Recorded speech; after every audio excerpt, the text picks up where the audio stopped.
No matter your age or your location, dating can be frustrating, time-consuming, sometimes even dangerous. Well, now local women are forming a protective online sisterhood to help steer each other away from dating disasters. Consumer reporter Susan Hogan shows us why the groups are growing by the thousands. These are private Facebook groups, so we're not going to tell you the names, but they are out there, and they've become a lifeline to safer dating for thousands of women in our area. If only getting answers about someone you're dating was as easy as asking a magic 8-ball, then maybe we'd spend less time swiping left. I'll just say I've been on multiple I've been on apps. The League, Tinder, Hinge, Plenty of Fish, Bumble, Hinge. But ultimately, yeah, apps. We recently gathered 5 ladies to talk about dating in DC, the good, the bad, and the downright scary. It's been so difficult, yeah, and dangerous at times too. All 5 admit to feeling unsafe on a date, so now they, like thousands of other women, are taking control and joining forces with other ladies to create a safer dating experience. They're all members of a Facebook group where women post screenshots of men from their dating profiles and ask if there's any red flags or tea on them. Tea is code word for gossip. The posts that are on here is to call out anything that's going to risk our safety, again, like physical safety and sexual health safety. Here's some tea spilt on some of the guys we found in the group, like this. He's married, comes with major baggage. And this one, SA for sexual assault. I think that is really the most important thing that comes out of these, is being able to be aware of something like that before meeting up with a dangerous individual.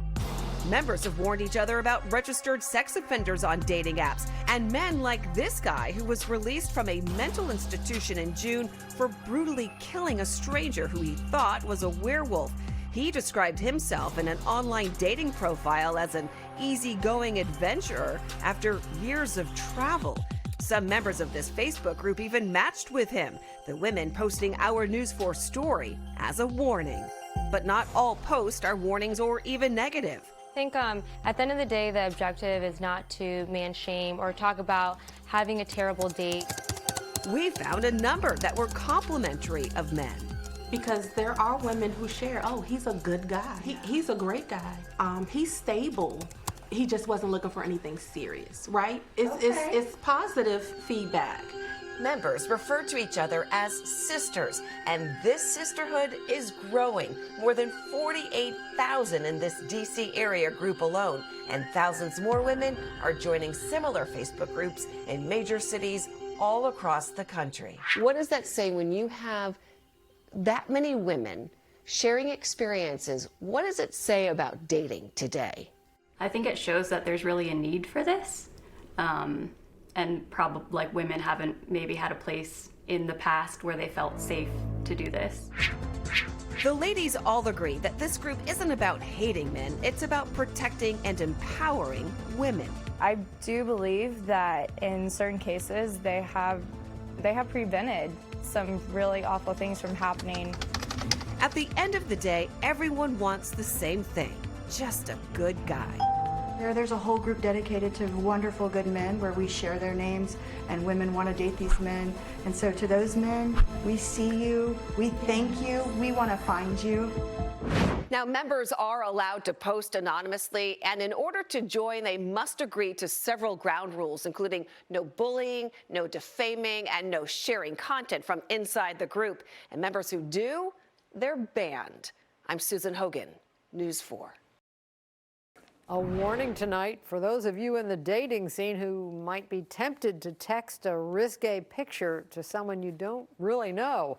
A Maryland woman trusted the wrong person, and she wants to share her story so it doesn't happen to someone else. Consumer reporter Susan Hogan continues her series on dating dangers and how women are at risk of online exposure. You're caught up in the moment.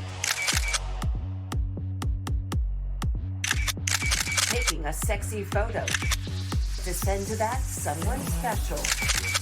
But the moment you press send, that provocative picture may end up being viewed by hundreds, if not thousands of people.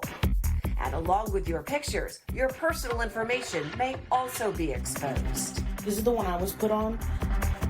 12,519 members. That's 12,519 people who are sharing your nudes, sharing your address, your Twitter, Instagram, phone number.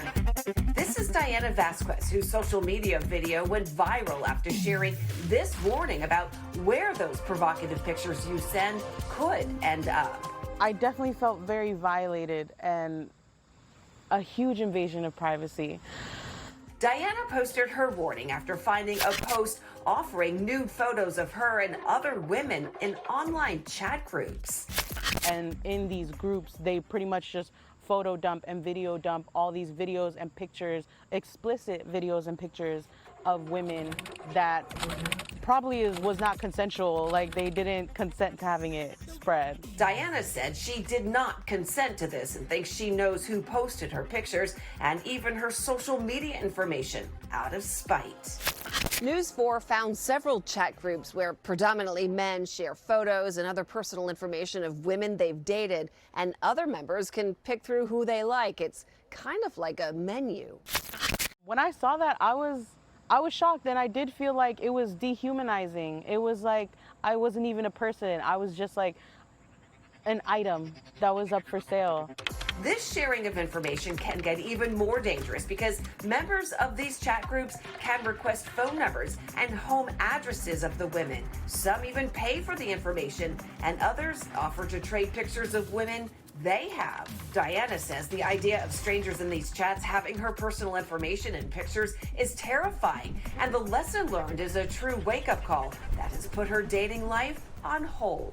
When you're dating someone, you know, they know where you live, they have your phone number, they have your social media handles. That is the perfect candidate to put you on these sites. You know, you should never share private information or pictures to someone that you don't know. Easiest way to avoid it all is to not send it at all. Detective Amanda Paris with the Fairfax County Police Department says there are ways women can fight back if they find pictures of themselves on a website or chat room. So what we'd ask them to do is take a screenshot of it, be able to capture that photo on that website. It allows us to be able to use that for evidence. And record the URL and messages and print them out, then contact your local police department. In the meantime, if you find sexually explicit pictures of yourself on a website, you may be able to take them down. Log into the app or site. Find the image or video you want to report. Click on the settings menu options for the image. Select report content, submit the report. You can also report the post to the site administrator. Sometimes they will remove the entire chat. As for Diana, her video warning others about what happened to her elicited thousands of comments from women thanking her for shedding a light on online exposure. It took this one viral TikTok to get us all into one place and be like, this is a big problem. Like, this is huge. 12,000. And it just goes so much deeper than we even think. Now, 48 states, including Virginia, Maryland, and D.C., have laws against non-consensual disclosure of sexually explicit images and videos, so you are able to prosecute the person who posted them. However, it's not easy to prove, so the best defense is never to send the photos in the first place. I'm Susan Hogan, News 4. Ask anyone who's dating these days, and they probably have a scary story to share. Dating can be dangerous, even if you did your homework on the person you're meeting. However, there is a way out of a bad situation. Consumer reporter Susan Hogan shows us how local restaurants and bars are teaming up to make sure you're safe. You probably don't know her, but she's here at the bar, in the restroom, at your table. Her name is Angela, and if you ask an employee for her, they'll know exactly what you need. If I'm at the bar and I'm feeling a little uncomfortable, a man's being a little too touchy, I can go up to a staff member and say, hey, is Angela working? And that's kind of like a code word, a little designator for staff to say, oh, something's wrong, like let me intervene. Samantha Bryan is the restaurant liaison for Arlington County Police. She helped launch the Ask for Angela program, which is part of the Arlington Restaurant Initiative that promotes a safer nightlife for patrons. Nearly 48 Arlington restaurants participate. Those that do display this seal of accreditation on the front window. It's a free voluntary program that includes training restaurant and bar staff to spot sexually aggressive behavior, how to handle victims who feel uncomfortable, and most importantly, get them home safely. I want to make sure everybody feels comfortable and everybody feels safe. J.D. Moore is the general manager of the Courthouse Social in Arlington. He says posters in the restaurant alert customers that asking for Angela can help get them out of a bad situation. Not like you're trying to make a scene. You know what I mean? You're just trying to de-escalate the situation, get the two parties separated, make sure she feels safe, and then finish the night out. Arlington County Police tell us they don't have data on how often people ask for Angela unless police are called, which rarely happens. More often than not, when someone does ask for Angela, they just need a safe way out, and the staff is trained on how to discreetly handle the situation. So then they'll bring that person maybe to the back room, the back kitchen, to the bathroom, and then they just ask, what would you like me to do?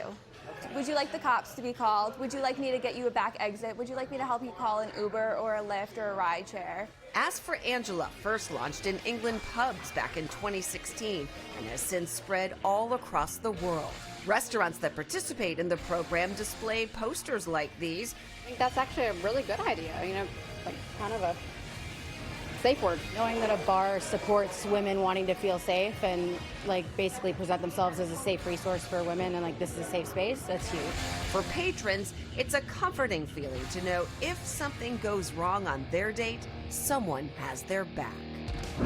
Other cities also have similar programs. DC has what's called safe bars. That's where staff is trained to also spot for signs of sexual harassment. For a list of other restaurants and bars in our area that have these programs, just go to NBCWashington.com/response. I'm Susan Hogan, News 4.